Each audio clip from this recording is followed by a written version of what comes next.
దేవుని యొక్క వాక్య గ్రంథములో కొన్ని వచనములను మనము తరచూ జ్ఞాపకం చేసుకుంటూ ఉంటాం. ఈ వచనములు మనము బాగుగా నేర్చుకున్న వారమై ఉన్నాము. ఇటువంటి వచనాల్లో మరి ముఖ్యముగా కీర్తన గ్రంథములోని అనేకమైన వచనములు ఉన్నాయి. కొండల తట్టు నా కనులెత్తుచున్నాను, నాకు సహాయం ఎక్కడి నుండి వచ్చును? యెహోవావలనే నాకు సహాయము కలుగునని, యెహోవా నా కాపరి, నాకు లేమి కలుగుదని. అలాగనే 91వ కీర్తనలోని అనేకమైన వచనములను మనము బావుగా నేర్చుకున్న వారమై ఉన్నాం. అయితే వచనము ఇందులో ఒక భాగము మనము చూచినప్పుడు, ఇరుకులో నాకు విశాలత కలుగు చేసిన వాడవు నీవే. దేవుని వాక్య గ్రంథములో భక్తులైన వారు దేవుని మార్గమును విశాల మార్గముగా వారు ఎంచలేదు, వారు దాన్ని ఇరుకైన మార్గంగా ఎంచారు. దేవుని కొరకు నిలవబడుట, దేవుని యొక్క వాక్యమునకు అనుగుణమైన జీవితమును జీవించుట, ఇది విశాల మార్గముగా కాక ఇరుకైన మార్గముగా వారు పరిగణించారు. దేవుని యొక్క వాక్యములో నీవు చూచినప్పుడు, దేవుడు అబ్రహామును పిలుచుకున్నప్పుడు సౌఖ్యములో తన కుటుంబముతో, తన కుటుంబీకుల మధ్య తన దేశమందు ఉండి ఉండగా ఒక ప్రయాణమునకు ఆయన పిలిచి ఉన్నాడు. అది ఇరుకైన మార్గము.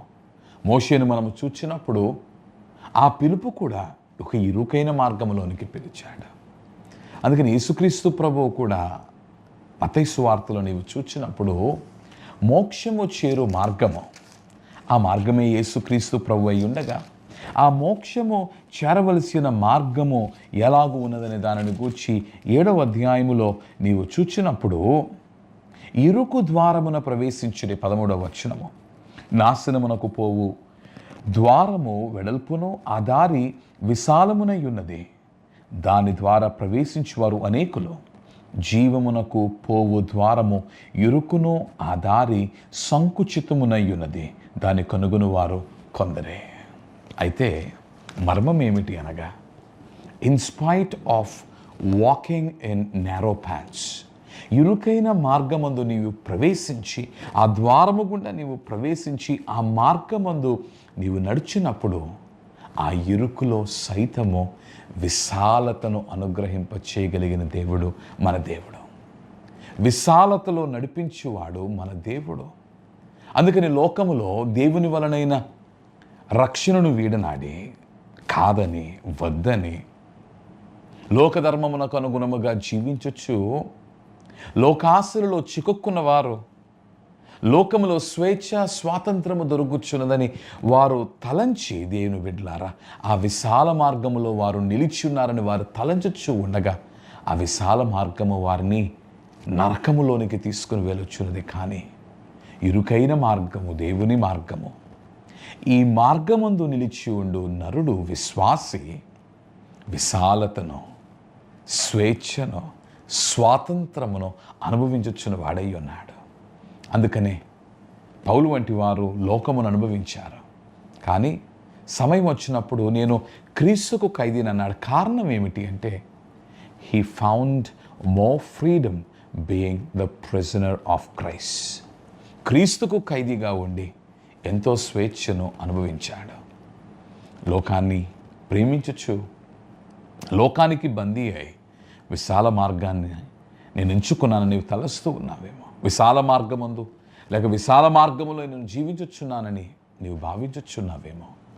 ఆ విశాల మార్గము నిన్ను నాశనములోనికి తీసుకువెళ్ళు మార్గము. కానీ ఇరుకైన మార్గము నీవు ఎంచుకున్నప్పుడు, ఆ ఇరుకులో సైతము విశాలత అనుగ్రహింప చేయవాడు నీ దేవుడు. అందుకని క్రీస్తు యేసు మార్గమందున్న వారు మోక్షము చేరు వారై ఉన్నారు.